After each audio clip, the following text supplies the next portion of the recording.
नमस्कार, news 1 India में आप सभी का स्वागत। आपके साथ में अर्चना कौशल। आप देख रहे हैं 4 का चक्रव्यूह। अब खबरें विस्तार से। खबर मुरादाबाद से है। मुरादाबाद से आईएसआई का एजेंट शहजाद पकड़ा गया।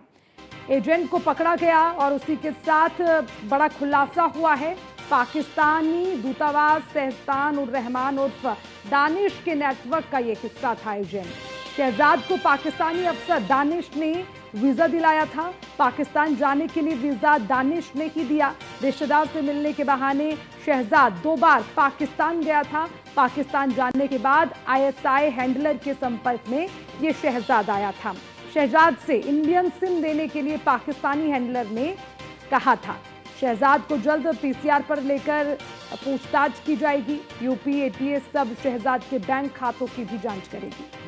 तो इस तरह से जो खुफिया जानकारी एजेंट के तौर पर भारत से पाकिस्तान भेजने का काम हो रहा है, उस पर पुलिस बड़ी सख्ती से नकेल कस रही है। और इसी बीच ये मामला सामने आया है जिसमें शहजाद का नाम उजागर हुआ एक एजेंट के तौर पर, जो तमाम जानकारी किस तरह से पाकिस्तान भेजता रहा है और 2 दफा अपने रिश्तेदारों से मिलने की एवज में पाकिस्तान का रुख कर चुका है। उसके बाद आईएसआई के नेटवर्क से जुड़ता है और उनके संपर्क में आता है शहजाद, और उसके बाद उसका एजेंट के तौर पर पाकिस्तानी अफसर दानिश से किस तरह से मेल मिलाप होता है, तमाम इंफॉर्मेशन सर्कुलेट की जाती है, वो तमाम चीजें उजागर हुई हैं। लेकिन अब निश्चित तौर पर जब नाम सामने आ गया है तो अब एटीएस पूछताछ भी करेगी और उसके तमाम जो बैंक अकाउंट्स हैं उनको भी खंगाला जाएगा।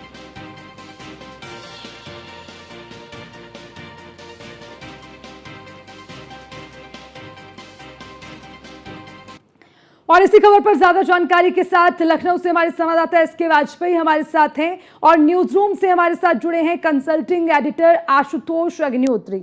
आशुतोष अग्निहोत्री से मैं विस्तार से तमाम जानकारी लूं, लेकिन उससे पहले अपडेट एसके वाजपेयी आपसे। देखिए, जो एजेंट की कहानी है, ये जो यहां से भारत की खुफिया जानकारी को बाहर भेजने का सिलसिला है, इसमें कई मामले उजागर हुए हैं। फिलहाल इस मामले पर प्रकाश डालिए।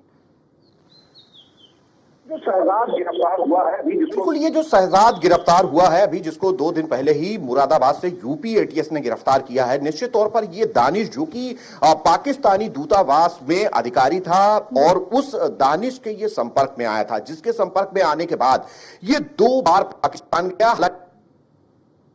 जाने के बाद ये जो आईएसआई हैंडलर्स हैं उनके संपर्क में आया, जिसके बाद उनसे लगातार इसकी बातचीत होती रही। बातचीत के साथ ही इसको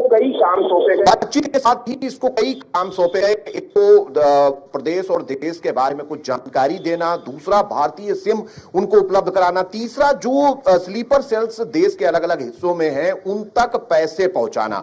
हालांकि जब एटीएस इन सारी चीजों की प्राथमिक तौर पर कर रही थी, किसने इसको दिया, कहां इसने पहुंचाया, इन बहुत सारे विषयों को लेकर अब कहीं न कहीं एटीएस इससे विस्तृत पूछताछ करेगी जब इसको रिमांड पर लेगी। क्योंकि वर्तमान में इसको कोर्ट में पेश करने के बाद जेल भेज दिया गया, जो कि जुडिशियल कस्टडी में है। इसके बाद इसकी न्यायिक अभिरक्षा लेने की कोशिश उत्तर प्रदेश एटीएस करेगी ताकि इससे विस्तृत पूछताछ की जा सके। जो चीजें प्राथमिक तौर पर यूपी एटीएस को पता चली है उनको विस्तार से जाना जा सके कि कौन कौन और लोग हो सकते हैं जो इसके नेक्सस में है। क्योंकि ये रामपुर का रहने वाला है और मुरादाबाद से गिरफ्तारी हुई है। पाकिस्तान 2 बार गया है, दानिश के लगातार संपर्क में था, उसी के वीजा उपलब्ध कराने के बाद ये पाकिस्तान गया था। हालांकि इसने जो कारण बताया था पाकिस्तान जाने का, वो अपने रिश्तेदारों से मिलने की बात बताई थी। लेकिन अब जब चीजें धीरे धीरे साफ होती जा रही हैं तो कहीं ना कहीं इन चीजों को लेकर भी सवाल खड़े हो रहे हैं। हालांकि देश में इसने कई प्राइवेट कंपनियों के सिम खरीदे, उन सिम पर भारत में बैठकर ये पाकिस्तानी हैंडलर्स को उनका ओटीपी दे दे। ठीक है, अब मैं आऊंगी एसके वाजपेयी आपके पास। आशुतोष जी, जैसे कि एसके वाजपेयी ने पूरी जानकारी दी है मामले की कि कैसे ये सिम खरीदता रहा, पाकिस्तान गया, आईएसआई के का हिस्सेदार बना। ये कौन लोग हैं जो इसी देश में रहकर इसी देश के साथ गद्दारी कर रखे हैं, यहाँ की खुफिया जानकारी बाहर भेज रखे हैं एक एजेंट के तौर पर? ऐसे कई मामले पिछले दिनों से लगातार हम देख रखे हैं। आशुतोष, देखिए अर्चना, ये मामला पहला नहीं है। अभी हम अगर 2-3 दिन पहले के फ्लैशबैक में जाएं तो शुरुआत होती है हिसार में, जब ज्योति मल्होत्रा नाम की यूट्यूबर को पकड़ा जाता है। उससे एनआईए इस समय पूछताछ कर रही है। जब ज्योति को पकड़ा जाता है उसके बाद में ज्योति के करीब 6 साथियों को और गिरफ्तार किया जाता है अलग अलग से, जिसमें पंजाब से भी हैं। और उसके बाद में जो अब अगली गिरफ्तारी हुई वो शहजाद की हुई है, और शहजाद हो, ज्योति हो या उसके बाकी के सभी साथी हो, इन सभी का जो कनेक्शन जुड़ करके सामने आ रहा है वो आ रहा है पाकिस्तान के दूतावास में। पाकिस्तान के दूतावास से ही हरियाणा, उत्तर प्रदेश और उसके साथ ही देश की राजधानी दिल्ली, यहाँ से सब जगह से मिलकर के एक नेटवर्क चलाया जा रहा था। वो नेटवर्क सीधे सीधे पाकिस्तान को फायदा पहुंचाने वाला था। ज्योति मल्होत्रा के बारे में जो जानकारियां निकल करके सामने आई उसमें सीधे सीधे समझ निकल करके आया जो दानिश उच्च आयोग में, पाकिस्तान उच्च आयोग में दिल्ली में था। अभी हाल में जब ऑपरेशन सिंदूर हुआ, पहलगाम की घटना हुई, ऑपरेशन सिंदूर से ठीक पहले भारत की सरकार ने पाकिस्तान के दूतावास को यहां से एक तरीके से कह दें कि निष्क्रिय कर दिया था, और उस समय दानिश को भी भारत में जासूसी करने के आरोप में तुरंत आदेश दिया गया था कि वो यहां भारत छोड़ करके पाकिस्तान चला जाए। जब वो गया, उसी के साथ साथ में जब भारत की सेना के द्वारा ऑपरेशन सिंदूर किया जाता, और ऑपरेशन सिंदूर के दौरान ज्योति मल्होत्रा जब पाकिस्तान जाने के लिए अप्लाई करती है वीजा में, तो सुरक्षा एजेंसियों की आंखें खुलती हैं, क्योंकि वो पहले 3 बार, जैसे कि अभी वाजपेयी जी ने बताया वहां से कि शहजाद 2 बार पाकिस्तान जा चुका था, उसी तरीके से इनके गैंग से जुड़ी हुई ज्योति मल्होत्रा जो थी वो 3 बार पाकिस्तान जा चुकी थी और चौथी बार पाकिस्तान जाने की तलाश में थी। जब सुरक्षा एजेंसियों को लगा कि ये पाकिस्तान बार बार क्यों जा रही है, तो उसके रिकॉर्ड्स को खंगाला गया, उसके मोबाइल नंबर को सर्विलांस पर लिया गया, उसका डाटा कलेक्ट किया गया, तो उसमें बड़ी चीजें निकल करके आई, जिसमें शहजाद नाम का भी व्यक्ति शामिल था, ये कहा जा रहा है। और उसका एक सीधा सीधा दानिश के साथ में संपर्क था। दानिश ने ही शहजाद हो या ज्योति मल्होत्रा हो या एक जो अभी और लड़की प्रियंका का नाम आ रहा था जो पुणे की थी, उड़ीसा की, वो लड़की वो भी पाकिस्तान गई थी, इन सब लोगों को पाकिस्तान में बैठे हसन अली नाम के एक व्यक्ति से मिलवाया।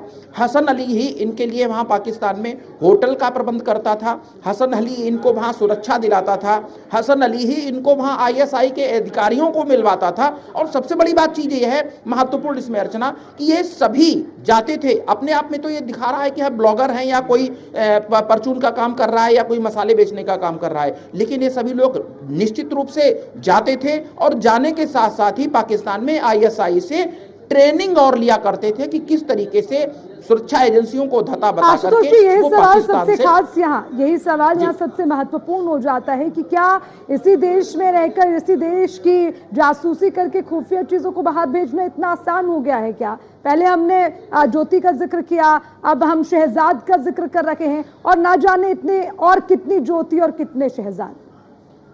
देखिए अर्चना, एक मैं कानपुर में जब था तो एक वहां पर मैंने खबर लिखी थी, Simi Islamic movement of India, ये आपका अलीगढ़ का एक संगठन था, इस्लामिक संगठन इसको बोला जाता था। लेकिन सिमी की स्थिति ये थी कि उनसे जुड़े हुए जितने भी लोग थे वो पूरी तरीके से स्लीपर सेल का काम करते हुए भारत की खुफिया जानकारियां जो हुआ करती थी वो दुश्मन देशों को बेचते थे। सरकार ने सिमी को जब प्रतिबंधित कर दिया, उसके बावजूद भी उसकी निगरानी की गई। तो मैं एक आपको बताऊं कि ये बड़ा चौंकाने वाली बात बताई थी उस समय सुरक्षा एजेंसियों ने कि केवल यूपी के कानपुर शहर की ही बात करें तो करीब 150 से अधिक सिमी के जो कार्यकर्ता थे जिनको प्रतिबंधित किया गया था वो सक्रिय थे और वो कहीं न कहीं संदिग्ध रूप में थे। तो ऐसा नहीं है कि हमारी सरकार की सुरक्षा एजेंसियां उनके ऊपर निगाह नहीं रखती हैं, उनके ऊपर निगाह रखती हैं, और जो लोग इस तरीके की घटनाक्रम को करते हैं उनको नजरबंदी भी करती हैं, उनके फोन्स को ट्रेस करती हैं। और इसके पीछे का सबसे बड़ा कारण यही होता है कि जो हमारे देश में रह करके गद्दारी कर रहे हैं उनके ऊपर नजर रखी जाती है।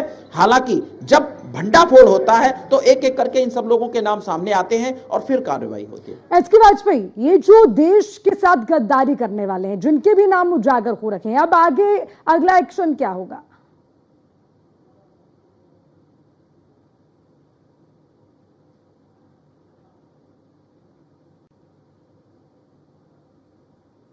चलिए, बहुत बहुत शुक्रिया आशुतोष जी, बहुत बहुत शुक्रिया एसके वाजपेयी आपका इस खबर पर तमाम जानकारी की। तो निश्चित तौर पर आगे कड़ा एक्शन ऐसे देश के साथ गद्दारी करने वालों के खिलाफ होना चाहिए, ताकि ना तो कोई ऐसी ज्योति पैदा हो, ना ही ऐसा कोई शहजाद पैदा हो जो कि एजेंट के तौर पर पाकिस्तान में भारत की खुफिया जो तमाम चीजें हैं वो जासूसी के तौर पर भेजते रहें।